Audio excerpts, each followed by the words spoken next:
बिस्मिल्लाहिर्रहमानिर्रहीम। अस्सलाम वालेकुम स्टूडेंट्स। ये जो लेक्चर सीरीज है ये course quantitative reasoning 1 course code है जी GE104। तो इसके रिलेटेड इस पे मैं लेक्चर अपलोड करूँगा वन बाय वन। ठीक है, तो सबसे पहली जो बात है हम इसमें क्या डिस्कस करेंगे आज के लेक्चर में, रीजनिंग के बारे में होगा, उसकी टाइप्स, फिर उसकी कुछ मेन टाइप्स के बारे में डिस्कस करूँगा जो हमारे सिलेबस में है। ठीक है, और क्रिटिकल थिंकिंग जो है उसके बारे में हम देखेंगे। तो सबसे पहली जो बात है जी, व्हाट इज रीजनिंग। रीजनिंग क्या है इसको जरा हम देखते हैं। रीजनिंग जो है is the process of thinking in a logical way in order to form a conclusion. क्या है यार ये रीजनिंग। रीजनिंग बेसिकली एक थिंकिंग प्रोसेस है और in a logical way in order to form a conclusion. कि कोई भी चीज जब आपने सोचनी है, कोई वजह किसी के बारे में बयान करनी है, जैसे रीजन होता है फॉर एग्जांपल, तो आप उसके लिए क्या करते हैं, उसके लिए पहले आप सोचते हो। ठीक है, उस कोई भी फॉर एग्जांपल आपके लिए रियल लाइफ में अगर बात करूं, तो कोई भी प्रॉब्लम आ जाता है तो आप उसके लिए अगर कुछ रीजंस, कोई बंदा कहता है इसकी क्या वजह है, तो आप क्या करते हो, उसके बारे में सोचते हो। ठीक है, और आपसे वो यही एक्सपेक्ट कर रहा है कि कोई लॉजिकल आंसर हो। ठीक है, कोई पॉजिटिव आर्गूमेंट्स हो, वैलिड आर्गूमेंट्स हो। तो ये जो लॉजिकल वे है कि ये यही बात कह रहा है कि जो भी बंदा ये इसका जो भी वजूहात बता रहा है, ठीक है, जो उसने सोचा है वो किसी न किसी लिमिट्स को फॉलो करता हो, किसी प्रिंसिपल को फॉलो करता हो। ठीक है, तो तब ही उस चीज को, उस रीजनिंग को, उस थिंकिंग प्रोसेस को वैलिड माना जाएगा और तब ही वो किसी न किसी कंक्लूजन को अप्रोच करेगा। ठीक है, अगर उसमें ये दो तीन चीजें मौजूद हो, लॉजिकल वे में हो, ठीक है, तो फिर ही हम किसी एक कंक्लूजन को अप्रोच करेंगे। ठीक है, अब देखते हैं रीजनिंग जो होता है ये एबिलिटी, रीजनिंग सोचने की जो एबिलिटी है या इस्तेदलाल करने की जो एबिलिटी है, इससे हमें क्या चीजें एक्सपेक्ट करते हैं। तो reasoning is the ability to assess things rationally by applying logic based on new or existing information when making a decision or solving problem। क्या कहता है, जब आप डिसीजन मेकिंग या प्रॉब्लम सॉल्विंग करते हैं ना, तो ये चीज बड़ी है, आपको फायदा देती है। ठीक है, आप जो भी सोचते हैं, ठीक है, लॉजिकली सोचते हैं, तो ये चीजें जो हैं, आपकी जो भी इंफॉर्मेशन आप कलेक्ट कर रहे हैं, ठीक है, वो अंडर सम लॉजिक हो, लॉजिक बेस्ड हो। ठीक है, तो जब ये चीजें इस तरह की एबिलिटी होगी तो आपका डिसीजन मेकिंग और प्रॉब्लम सॉल्विंग ये ठीक हो जाएंगी, दो चीजें ठीक हो गया। तो इससे आप पहली बात तो ये आपको इसकी एबिलिटी, ये इसका फायदा पहुंचेगा। दूसरी बात ये है, reasoning allows you to weigh the benefits and disadvantages of two or more courses of action before choosing the one with the most benefit or the one that suits your needs। क्या कहते हैं, जब आपके पास दो choices हैं, ठीक है, दो दो एक्शंस हैं, तो आपने उनमें से किसी एक को चूज करना है, तो आप उससे पहले क्या करोगे, चूज करने से पहले सोचोगे कि उससे में मुझे बेनिफिट्स क्या पहुंचेगा।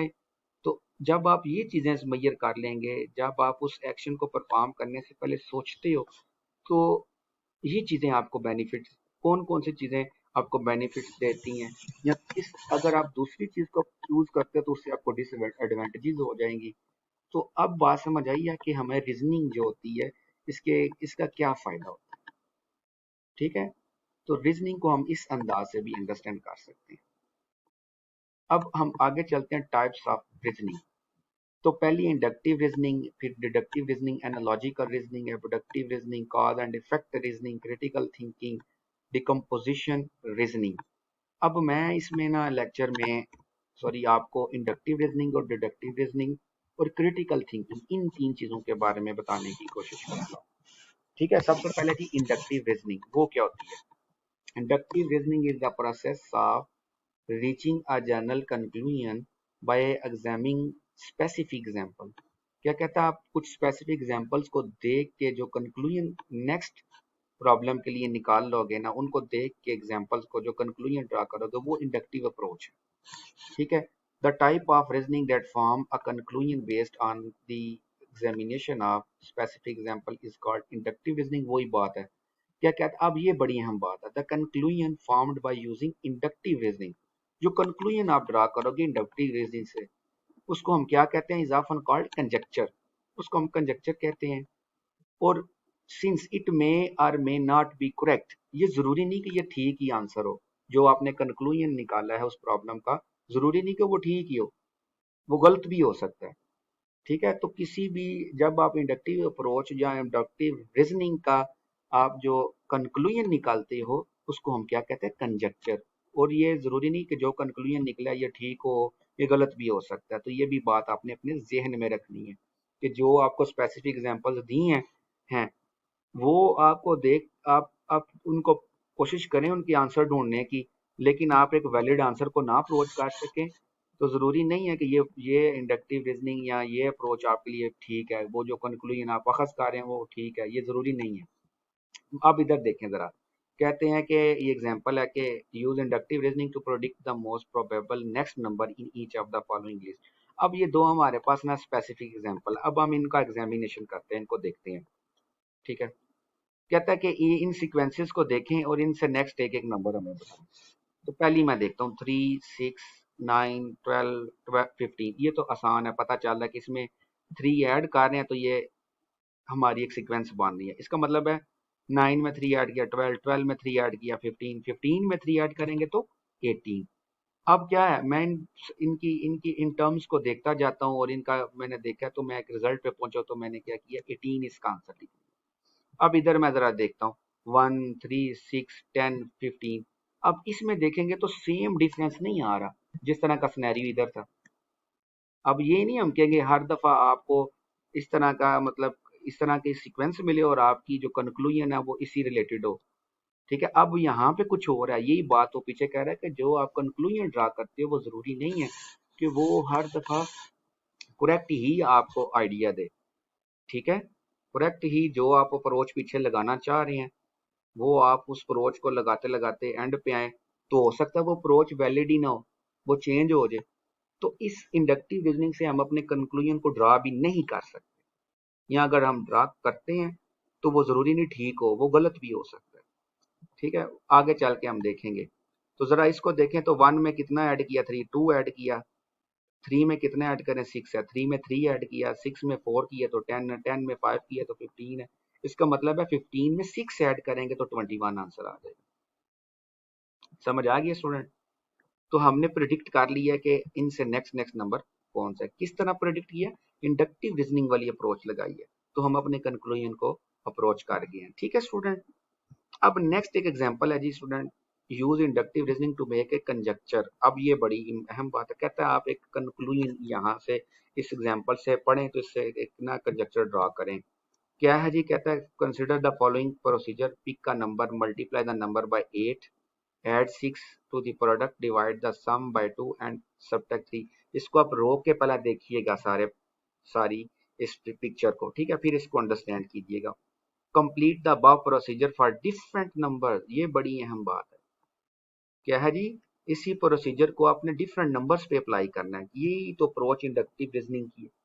कहता है वो किसी एक एग्जाम्पल को ना दे के आप आंसर दें, स्पेसिफिक एग्जाम्पल्स का एग्जामिनेशन करें, तो फिर उनसे एक कंक्लूजन ड्रा करें। तो इसीलिए इसी एग्जाम्पल को ना मैं डिडक्टिव अप्रोच में भी लेके आना है, लेकिन वहां पे उसकी स्टेटमेंट कुछ कुछ चेंज हो जाएगी। तो इसलिए इसको अभी तो मैं इंडक्टिव अप्रोच में देख रहा हूँ, तो जरा गौर से इसको रीड आउट कर लिया, फिर इसी को हम डिडक्टिव में लेके जाएंगे, वहां भी इसका कैसे आंसर हमने देना है।